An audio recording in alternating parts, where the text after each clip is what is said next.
গতকালকে 22 তারিখ যে মাতা ত্রিপুরেশ্বরী সুন্দরী মন্দির উদ্বোধন হয়েছে, আমরা স্বাগত জানাই। মাননীয় যশস্ব প্রধানমন্ত্রী শ্রী নরেন্দ্র মোদীজির হাত ধরে উদ্বোধন হয়েছে। সেখানে যে মানিক্য ডাইনাস্টির উত্তরাধিকারী মহারাজা প্রভু কিশোর মানিক্য দেববর্মাকে কেন আমন্ত্রণ দেওয়া হয়নি, এটা সারা রাজ্যে সেন্টিমেন্ট এসে পাবলিক লিবার্টিতে আমরা কিছু জানতে চাই। তো ওইখানে কেন মহারাজা প্রভু কিশোর মানিক্য বাহাদুরকে কেন আমন্ত্রণ দেওয়া হয়নি, তো খালি প্লিজ এটা একটু জানতে চাই। ঠিক আছে, মন্দির ট্যুরিজম দপ্তরের অধীন, কিন্তু আমরা একটা টিমও আমরা পরিলক্ষিত করেছি এই উদ্বোধনকে কেন্দ্র করে। এবং এখানে আমাদের প্রাইম মিনিস্টার অফিস থেকে পাঠানো যে লিস্ট অফ ডিগনিটারিজ যারা বিভিন্ন ফেজ ওয়াইজ বিভিন্ন জায়গায় থাকবে তাদের নামও আছে, এবং সেখানে রাজ পরিবারের সদস্যরা এবং আমাদের পূর্ব আসনের মেম্বার অফ পার্লামেন্ট শ্রীমতী প্রীতি দেবী সিং নামও রাখা হয়েছে। অনারেবল মিনিস্টার অনিমেষ দেববর্মা উনি আমাদের সঙ্গে লাইনে ছিলেন রিসেপশন কমিটি মাতাবাড়ি মন্দির। তার বাইরে এখানে পাঠানলাল এবং আমাদের মন্ত্রী জেলার যারা বিভিন্ন এমএলএরা রয়েছে তাদের নাম বিভিন্ন লাইনে আমরা রেখেছি। অ্যাকচুয়ালি আপনি নিশ্চয়ই জানবেন এবং মাননীয় সদস্য নিশ্চয়ই জানবেন যে অ্যাজ পার প্রোটোকল যা সমস্ত কিছু এখানে রাজ্য লেভেলে কোনো কিছু নির্ধারিত হয় না। প্রপোজাল আমরা পাঠাতে পারি, মাননীয় মুখ্যমন্ত্রীও সেটা জানেন যে পিএমও থেকে সমস্ত লিস্ট আমাদের কাছে পাঠানো হয়, এগুলোকে এপ্রুভ করে, এবং লাস্ট মোমেন্ট মুখ্যমন্ত্রীর হস্তক্ষেপ এখানে আমাদের গোমতী জেলার যারা বিধায়ক পাঠানাল থেকে শুরু করে তাদের নাম সেখানে রাখা হয়েছে। প্রীতি দেবী সিং আসতে পারেনি, পোস্টার উনি একটা অ্যাক্সিডেন্টে হয়েছেন না, উনি ট্রিটমেন্টে রয়েছে, কিন্তু আমাদের শরীর দল মাননীয় সদস্য মাননীয় মন্ত্রী আমাদের সঙ্গে নিজেই ছিলেন এবং অন্যান্য সদস্যরাও সেখানে ছিলেন। দ্বিতীয় দিকটা আমরা দেখেছি সোশ্যাল মিডিয়াতে অন্যান্য বিরোধী দলের থেকে এটাকে একটা প্রধানমন্ত্রীর আগমনকে কেন্দ্র করে একটা কন্ট্রোভার্সি তৈরি করার চেষ্টা করা হয়েছে। দেখুন, প্রধানমন্ত্রীর সঙ্গে সাক্ষাতের জন্য বা প্রধানমন্ত্রীর সঙ্গে সকলকে সাক্ষাৎ করার সুযোগ দেওয়া যাবে এমন নয়, কিন্তু যেহেতু দেশের প্রধানমন্ত্রী আমরা দেখেছি বেলুনিয়া থেকে মানুষ আনঅর্গানাইজ হয়ে চলে এসছে, তেলিয়ামুড়া থেকে মানুষ অর্গানাইজ হয়ে চলে এসছে, আগরতলা থেকে চলে গেছে, এবং মাতাবাড়ি চত্বরে একটা মেলার মতো অবস্থান ছিল। তো আমি বলবো এটাকে নিয়ে ব্যক্তিগতভাবে না নিয়ে কাকে নিমন্ত্রণ করা হয়েছে কাকে নিমন্ত্রণ করা হয়নি সেটা না নিয়ে এটা আপনারা দেখুন যে শরীর করে যারা রয়েছে তাদেরকে সম্মান প্রদান করা হয়েছে কিনা বা রাজ্যবাসী সেটাকে কিভাবে গ্রহণ করেছে সেই জিনিসটা আমি আপনাদের জবাব দিলাম।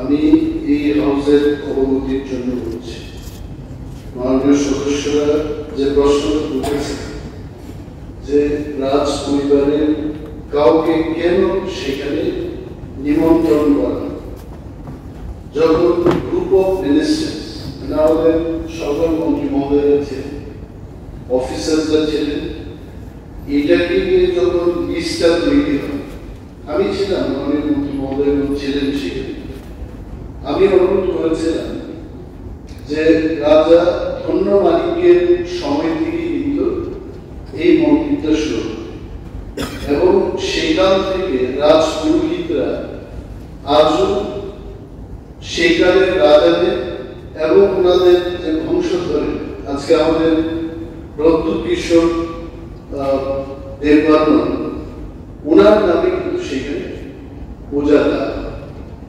তো আমি অনুরোধ করেছিলাম যে রাজ পরিবারে অন্তত একজনকে সেখানে আমন্ত্রণ করা, যেহেতু সমাজপতিদের নিমন্ত্রণ করা হচ্ছে, বা পদ্মশ্রী চিত্তরঞ্জন দেববর্মাকে সেখানে আমন্ত্রণ করা হচ্ছে।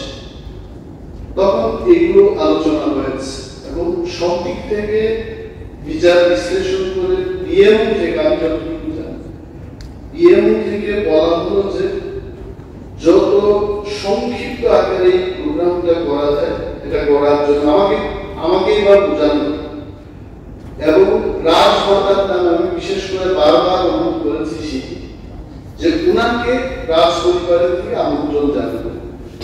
তখন ওনার সেখানে উনি দাঁড়িয়ে থাকবেন কিনা, প্রধানমন্ত্রীর সাথে উনি মন্দিরের ভেতরে যাবেন কিনা, এইগুলো নিয়ে বিশদভাবে আলোচনা হয়েছে।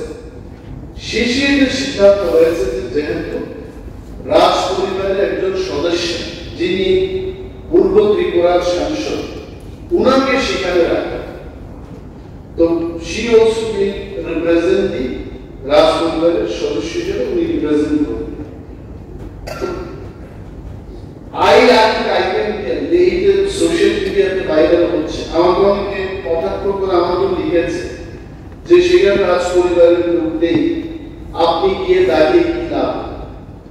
আমি গেলাম এজ এ মিনিস্টার, এবং honourable minister of state Biswajit Debbarma সেখানে নিমন্ত্রিত ছিলেন, আমাদের পাঠানলাল জমাতিয়া এবং সঞ্জয় মানিকও সেখানে নিমন্ত্রিত ছিলেন। So it all happened because of protocol.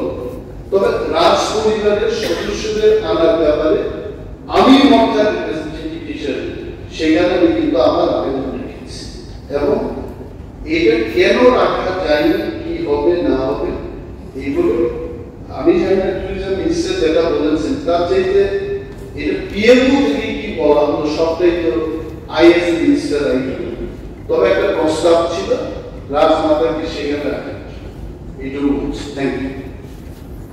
মহারাজা দৈব মালিকের সময় এই মন্দিরটা নির্মিত হয়েছে, এবং এটা পূজা যখন এই মন্দিরটা নির্মিত হয়েছিল তখন থেকে কিন্তু রাজ পরিবার কারোর নাম দিয়ে এখানে পূজা চলত। এখনো আমাদের মহারাজা প্রদুৎকিশোর মালিকের নামে পূজা এখানে চলত। আমাদের সকলের একটা অনুরোধ ছিল, বা এটা আমাদের বলার প্রয়োজন ছিল না, যে রাজ পরিবার আমাদের বর্তমান অবস্থায় আমাদের প্রগতি করা যিনি এমপি উনি বর্তমান হিসাবে সেখানে যাবেন, আমাদের মন্ত্রী মহোদয়েরা বর্তমান হিসাবে সেখানে গিয়েছেন, কিন্তু রাজ পরিবারের একজন রাজমাতা রয়েছে সেখানে চিত্ত মহারাজ চিত্তরঞ্জন দেববর্মাকে আমন্ত্রণ জানানো হয়েছে, সেখানে বিভিন্ন সমাজকর্মীদেরকে আমন্ত্রণ জানানো হয়েছে। রাজ পরিবারের তো আরো আছে, প্রজ্ঞা দেবী এখানে আছে, উনি অসুস্থ জানে যে কিছুদিন আগে আমাদের এমপি ওয়েস্ট ত্রিপুরার যে এমপি মাননীয় বিপ্লব কুমার দেব আমাদের পূর্ব ত্রিপুরা এমপির সঙ্গে হসপিটালে দেখা করেছেন। আমি মহারাজা আমাদের প্রদুৎকিশোর দেববর্মা উনি বাইরে আছেন, আমি ওনার সঙ্গে কথা বলেছি গতকাল সকালে, উনি আমন্ত্রণ পাইনি। আমি ওনাকে জিজ্ঞেস করেছিলাম মহারাজ আপনি নিমন্ত্রণ না, আমি পাইনি। তা আমার একটা অবাক হলো যে একটা রাজস্থানের যে মন্দিরটা নির্মিত হয়েছে রাজ পরিবার থেকে, এখন ওই পূজাটা মহারাজের রাজ পরিবারের কোনো না কোনো একজনের নামে পূজিত হচ্ছে, সেখানে রাজ পরিবার কাউকে আমন্ত্রণ জানানো হলো না। অথচ গর্ববোধ করি আমরা যে আমাদের মহারাজের বিগ্রহের নামে এয়ারপোর্ট করা হয়েছে, আমরা গর্ববোধ করি। আর এত বড় যেটা বিল করা হয়েছে, ডেভেলপ করা হয়েছে যে ত্রিপুরেশ্বরী মন্দিরটা, সেখানে রাজ পরিবারে একজনকে নিমন্ত্রণ করা হলো না, এটা ত্রিপুরার ইতিহাসে একটা কলঙ্ক হয়ে থাকবে।